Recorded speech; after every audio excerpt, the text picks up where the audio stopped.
Hello and welcome to Just One More Watch. Welcome today to a video that offers two for the price of one. Buy one, get one free.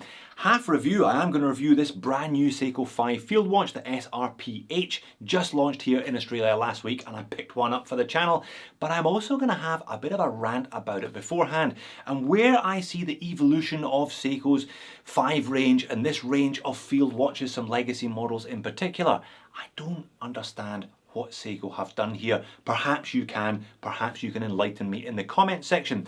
If you're not interested in the rant, I don't necessarily blame you. I'll leave a timestamp in the description of the video. You can just skip straight ahead for the review. But if you don't mind a bit of ranting, stay tuned. Be warned though, you're gonna have to get your head around some Seiko model numbers. All right, let's go back, way back in time to the beginning of 2020.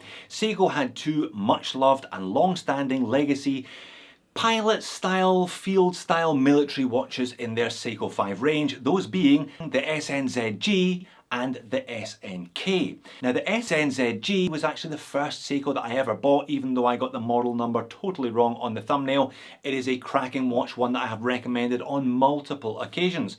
It's a big watch, it's handsome, it's legible, 42mm in diameter, 100 meters of water resistance from a push-pull crown, Seiko in-house 7S day-date complication movement, decent lume, available in blue, green, black, that slightly odd looking cream one, and also available on a full metal bracelet. Now in terms of price, you could pick these up all day long a few years ago for less than $100. This is an excerpt from one of my Christmas recommendations videos. Here you see one on a nylon band for well under $100. To me, metal braceleted versions were maybe a little more expensive, $110, $115, but still great value for money for a Seiko. Overall, handsome, well-designed, legible, good value big field watch. At the same time, they also sold alongside the SNZG the SNK. Now this was quite often the cheapest automatic Seiko that you could buy, and for many people that was enough. It had similar military style, Flieger style looks, but it was considerably smaller than the SNZG, coming in at 37mm in diameter. It had the same 7S non-hacking, non-hand winding in-house Seiko automatic day-date movement, only 30 meters of water resistance though, again available on a not particularly comfortable nylon band, in blue, in black, in green, that slightly odd looking cream, and also on a full metal bracelet. Now prices of the SNK were its real trump card. Again, here's some screens pulled from old videos. When they were floating around the high 50s, low 60s, that funny looking cream one was always a few dollars cheaper than the others. The Seiko SNK was for many people a gateway watch because of its size and because of its low price. It was the watch that everybody recommended that you buy your son, your daughter, your niece, your nephew, your neighbour's kid, whatever, who was getting into watches. Crucially, it had a display case back so they could look at that movement, be fascinated, and hopefully a lifelong passion for mechanical watches would emerge thereafter. So to recap, two well-known, well-loved, and I'm sure well-sold Seiko 5 military style models, the SNZG at 42mm, just over $100, the SNK at 37mm, well under $100. Fast forward to the middle of last year, June 2021, Seiko discontinues both of them. You can still buy them, there are plenty out there, but they will not be making any new models of either of the SNZG or the SNK. Seiko instead brings out this, the SRPG. Now you make up your own mind, but to my untrained eye, the SRPG looked like pretty much a copy and paste, one for one almost in places, replacement for the SNZG.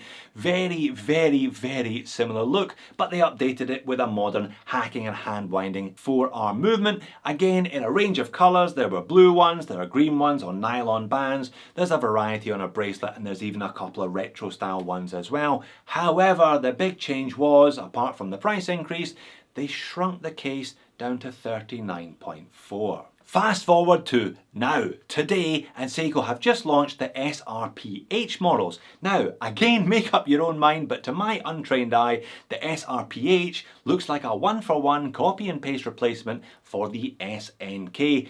Couple of minor differences, but those two watches, to all intents and purposes, are almost identical. Certainly, one could describe the SRPH as the spiritual successor of the SNK, could one not? Again, a variety of very similar colourways to the old one. There's green, there's blue, there's also a couple of new ones on mesh, and there's an all black mesh one as well, which suggests they're drifting away from military and drifting towards kind of fashion, but anyway. And again, they've updated it with the more modern hacking and hand winding forearm movement and jacked the price up.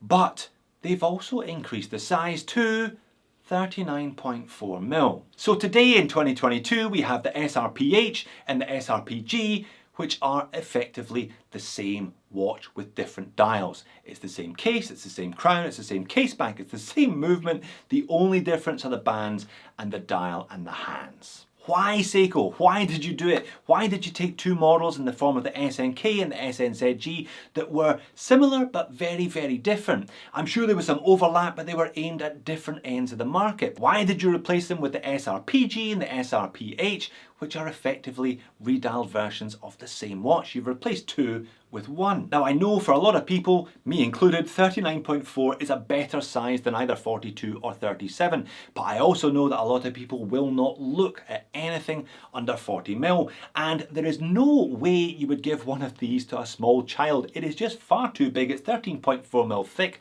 as well as having a diameter of almost 40mm, so that whole gateway watch thing is gone. Are we going to walk into a shopping mall, high street jewelers in 5 years time and look at a whole range of Seikos that are all going to be pretty much the same thing apart from different dial colours and dial patterns? We probably are, aren't we? I know Seiko are turning this Seiko 5 range into far more of a high street jeweler store focus range than ever it used to be, but much like the SKX becoming the Dress KX, when they do so with their older legacy models, I think something is lost in translation. I don't think either the SRPK or the SRPH have quite the charm of the SNZG or the SNK. And that's a bit of a shame. All is not lost though. Like I said, if you don't fancy their newer models, the old ones are still available for now, though admittedly at higher prices. The current price of the SNK is near $100, but there are plenty of them around.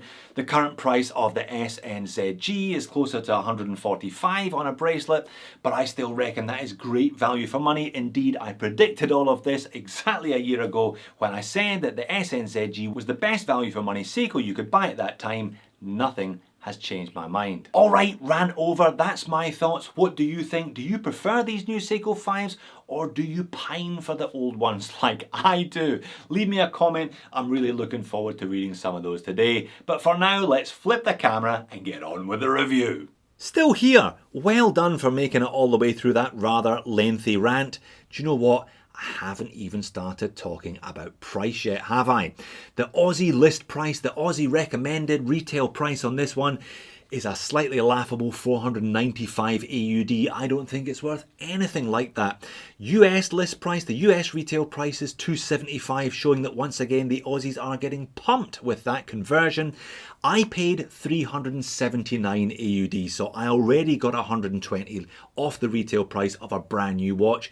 I think that is still overpriced. For example, the same retailer that I bought from has the SRPG on a bracelet for $299. That suggests to me anyway that this one, the SRPH on the canvas band, is probably therefore worth about 275 Aussie dollars, representing nearly half of the Aussie list price. For example, if you look at the current price of the SRPG range on eBay, they've been out for about 8-9 months now. They've settled in somewhere between $180 and $200 for all the different colours, including the bracelet version.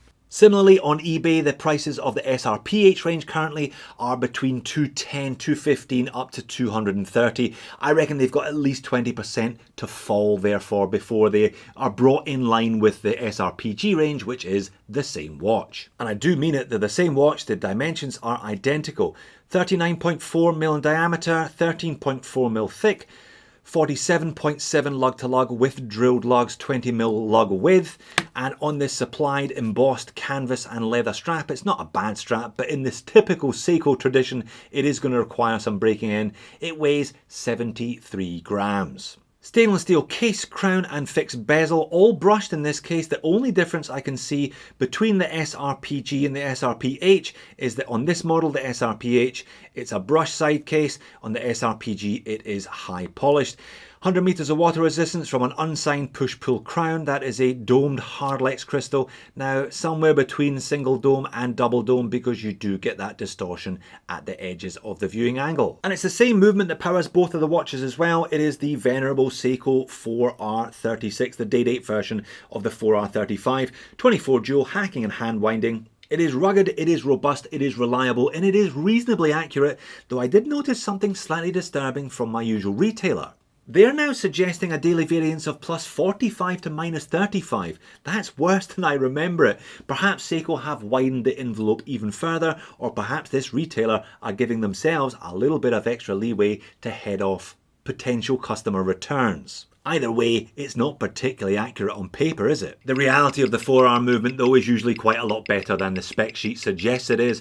I normally find them coming in somewhere between plus 8, plus 9, plus 10 seconds per day. This one, even sharper than that, plus 2 seconds per day variance with a healthy amplitude. The error, perhaps a little high for a new watch, but nothing to worry about. Just like the SNK that preceded it, it is a good looking little field style. It's almost like a Type B Flieger, this one. All printed apart from the Seiko logo, which is applied.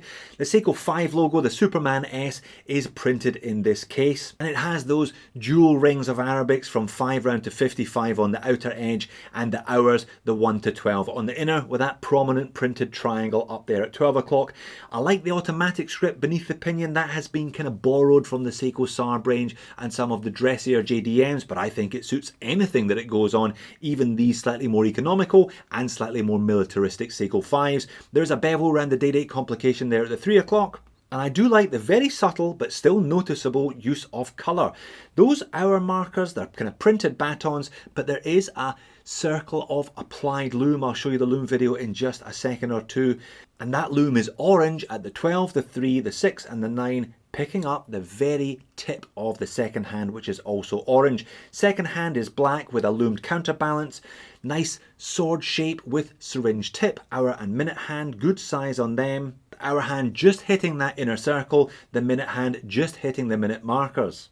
And I like the fact that the hour and minute hand are blacked out at the centre as well. If we have a look at it from the angle, you not only see that applied Seiko logo, I think that looks great, you also see a slight granular texture to this one. Definitely not something you'd notice from arm's length, but definitely something you notice under macro, or if you're really looking at this one closely. Overall, it's nothing new, but it is legible and it is attractive. And then there's the loom, bi-colour as I suggested. Not something I've seen on a Seiko 5 before, but definitely something I appreciate. Little orange dots at the 12, the 3, the 6 and 9, and standard greeny loomy bright elsewhere. If I crank the speed up, it does look good initially, but it does begin to fade as we get to the end of the 20-minute test period. Not the worst loom I've seen, but not the best. That's it on wrist. I've got a 7-inch wrist for your reference. As much as I'm moaning about this new apparent one-size-fits-all strategy with the Seiko 5 field watches, the one size they've chosen does fit me better. Perhaps they were aiming for the middle of the bell curve, but considering Seiko are not exactly short of model ranges, why did they only release one? Why haven't they released this in a couple of different sizes? Who knows? Perhaps that is still to come. It is a nice strap though, this one. Similarly, matching brushed hardware with the Seiko name etched in there, reinforced, and with a decent amount of embossing at the top. It does fit the watch nicely. Overhead legibility is okay, but if I move the watch around, you can see quite a lot of flecto from that domed hardlex crystal. That was one thing I picked up on in my review of the SRPG and the comparison with the Orient Defender. Not necessarily optimal for this field style of watch. A piece of flat hardlex would have been more legible, I think. And again, outside natural light, you can see that flecto and you can see the distortion. The choice of crystal once more suggesting that this Seiko 5 range is heading towards the fashion end of the market rather than maintaining this watch line's two-layer origins. On wrist it wears well, it's a reasonable lug to lug after all, but I do wonder why they weren't able to get it under 13mm in thickness. 13.4 is a little bit tubby considering this one doesn't have a diver's bezel and it only has 100 meters of water resistance. And the pocket shot to finish, it is a nice size for the average wrist. That's not to say that the average wrist couldn't have coped with a 42 or a 37, and you note my choice of shots today, trying to blend in with the foliage in the background there. Moans and niggles, well, I've intimated most of them already, haven't I? Unsigned crown, always nice for Seiko not to bother signing the crown regardless of how much you're paying for the watch. It's a little bit tubby. That doesn't necessarily reflect in the weight though, at 75 grams, and that slightly unusual flecto-filled choice of domed hardlex crystal rather than flat hardlex, or ideally flat sapphire crystal. And then there's the price, 495 Aussie dollars. If this is a high street shopping mall jeweler shop watch, 495, it offers very little value on the high street jewelers in the shopping malls. If I'm saying this is worth $275, then I'm saying it's worth 55% of the list price. Are Seiko in danger of becoming like Invicta with a massively inflated RRP to catch the unwary and then a real price which people buy online? Perhaps that is something that will emerge in the years to come. Look, overall it's a nice watch. I do like it. I do like the design, even if it's not particularly original to this watch. If you really want one of these, I recommend you hang on for 6 to 8 months, let that price settle, let it go down to what I think the watch is actually worth, somewhere in the region of $175 to $195. Or if you want something this size, this shape, this weight, today, go out and buy the SRPG. It's the same watch after all.